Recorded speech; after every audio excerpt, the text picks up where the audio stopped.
आओ श्री सुकुवाच एकदा गृहदासेषु, ध्यान से सुनिए तब तुम मुझे मन लगेगा, तो नहीं सुना मन गएगा।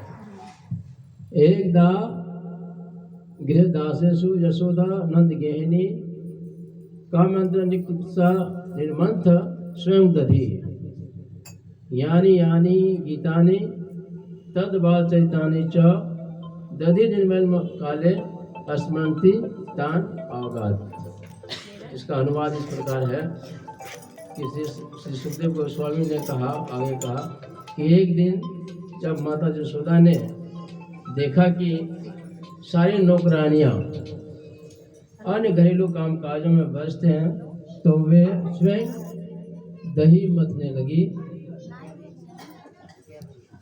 दही मथते समय उन्होंने कृष्ण की बाल क्रीड़ाओं का स्मरण किया और स्वयं उन क्रीड़ाओं के विषय में गीत बनाकर उन्हें गुनगुनाकर आनंद देने लगी। तो एक दाम ने, इसमें सुखदेव गोस्वामी कहते हैं कि एक दाम ने एक दिन, तो यशोदा माई ने एक दिन ऐसा प्लानिंग किया। क्यों? कि उनकी रोज शिकायत आती थी कृष्णा का उनके पड़ोसियों से कि तुम्हारा जो लाला है यशोदा, ये दधी भी खाता है, भाड़ भी फोड़ता है और बच्चों को चुट्टी काटता भी, रुलाते रहता है और हमेशा बदमाशी करते रहता है। रोज कंप्लेन आता था, रोज डेली का नियम था। तो भगवान जब धराधाम में आते हैं तो वो लीला एकदम मनुष्य की तरह करते हैं, जैसे कि आम आदमी को पता नहीं चले कि भगवान है। तो भगवान ऐसे कंफ्यूजन में डाल देते हैं लोगों को, तो ऐसी हरकत करते थे जैसे कि एक छोटा बच्चा करता है, दही चुरा लेना। जबकि वो नंदराज राजा थे और एक ही बेटा था उनको, कृष्णा और बलराम दो थे। उनको गाय की दूध की दही की कोई कमी नहीं थी, लेकिन फिर भी नित्य वो जाते थे, कभी इस माता के घर में, कभी ये माता के घर में जाके दही चुराना और भाड़ फोड़ना और बच्चों को रुलाना और हरकत करना, वो शिकायत आती थी। तो यशोदा माई ने सोचा कि जरूर कुछ कमी है, कि इसको शायद जो हमारे घर में जो मक्खन निकालता है वो टेस्टी नहीं होगा, स्वादिष्ट नहीं है। तो उन्होंने प्लानिंग किया, दिवाली के दिन कुछ नौकरानी तो घर चले गए थे, अब कुछ बची थी, तो वो अब आज उसको मौका मिला कि अब खुद ही दही मथेंगे और आज का जो माखन होगा उस घर का निकालूंगी और इसको पूरा बढ़िया से खिलाऊंगा। ये रोज इधर उधर भागता है। तो सुबह चटके से 3:30 बजे उठे माता, स्नान किया, बढ़िया से एकदम वर्णन है कैसी साड़ी पहनी, कैसे गजरा लगाए थे माता ने, पूरा एकदम बढ़िया से रेशमी साड़ी पहन करके। और प्राचीन समय में जो दही मथा जाता था, आप लोगों ने देखा होगा, मथानी होती थी, एक बर्तन होता था, उसमें दही डाल के फिर मथते थे और मथ करके उससे घी निकालते थे, मक्खन निकलता था। तो 3:30 बजे उठे और फिर भगवान को छोड़ करके, भगवान छोटे से बालक था, शिशु सोते हुए छोड़ करके, और माता आस्ते आस्ते गई और मथन शुरू किया, दधी मथना शुरू किया। और जब दधी मथना शुरू किया तो माता जी की चूड़ियाँ आवाज़ करने लगी और जो गधे में जो घूमता था वो भी घर घर की आवाज़। और माता यशोदा गीत गाने लगी, गाना गाने लगी कि कैसे ये छोटा सा बालक, इतना छोटा सा बालक, कि कैसे पुतना को मार दिया इन्होंने, कैसे संकटासुर को मार दिया, कैसे इसने क्या क्या लीलाएं करती हैं कि जो सोच भी नहीं सकते हैं, कैसे करता है। और इसकी मुस्कान, इसके नयन, उसके बाल, हर एक बार जो है ना एकदम, जितना वैसा बच्चा, हालांकि बच्चे को चूमता है सारी माँ तो उसको अच्छा लगता है, लेकिन कृष्णा की जो अलग तरह का जो स्वाद होता था इसके शरीर से, हमेशा सुगंधित आता था और गालों को चूमने से उन्हें अजीब तरह का आनंद की अनुभूति होती थी। तो इस तरह से गुनगुना भी रही थी और दधी भी मथ रही थी, चूड़ी की झंझकार हो रही थी, तो पूरा कीर्तन हो रहा था, कीर्तन और भजन दोनों हो रहा था। तो भगवान कहते हैं कि नारद मुनि ने एक दिन पूछा कि भगवान आप कहाँ रहते हो? वैकुंठ धाम गए। तो नारद मुनि चले जाते हैं जहाँ मन होते चले जाते हैं। तो भगवान ने धाम में भगवान से पूछते हैं आप रहते हैं कहाँ हैं? बड़ा अजीब क्वेश्चन है। तो भगवान कहते हैं कि मैं जो है ना, जहाँ मेरे भक्त गुनगुनाते हैं, जहाँ मेरे भक्त गाते हैं, तो मैं वहाँ चला जाता हूँ। तो भगवान ने सोचा कि मेरी भक्त गा रही है, हालांकि मान है लेकिन वो भक्त हैं और चूड़ी की झंझकार भी हो रही, तो छोटा सा बालक उठा और गिरते पकड़ते जाके मछली को पकड़ लिया और काम करने नहीं दिया माता को, पकड़ के रोक दिया। और माता जसोदा उसको देख के बड़ा प्रसन्न हुआ, फिर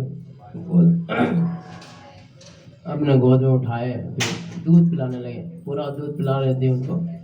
और माता ने एक बगल के कमरे में, जिसको किचन कहते हैं आप लोग, किचन में दूध चढ़ा करके आई थी, और दूध विशेष प्रकार का दूध था उसमें, और कृष्ण के लिए था वो।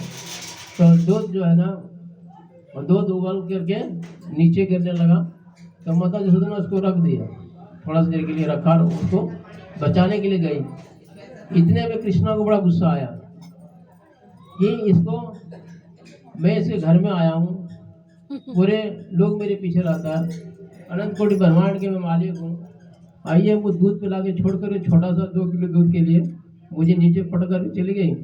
बड़ा गुस्सा आया, और फिर वो वहाँ गई, और तब तक कुछ एक खिलौना उठाया और पट मारा, और मार करके पूरा मटका फोड़ दिया।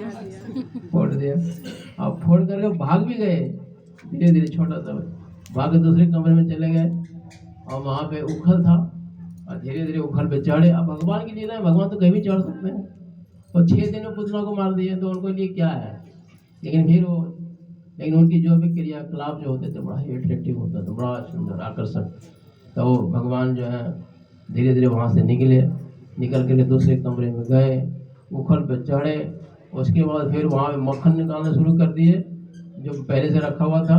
तब तक थोड़ा सुबह हो चुका था, तब तक बंदर भी आ गए चारों तरफ से, तो खा भी रहे हैं, बंदर को भी खिला रहे हैं, और पूरा मक्खन। और ये सारे बंदर थे जो रामलीला में सब।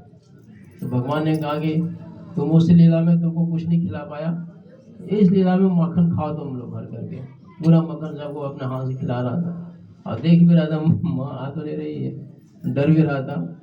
और मैं जसोदा मैया तब तक आए, देखा रे ये तो काट कर दिया, और फिर देखिए गया कहाँ ही बदमाश, तो पैर के चिन्ह पड़े हुए, तो देखते हुए देखा ये ओ यहाँ पहुँचा हुआ है। बोला इसकी तो बहुत हद पार कर दिया इसने, यार इसको कुछ सजा मिलनी चाहिए।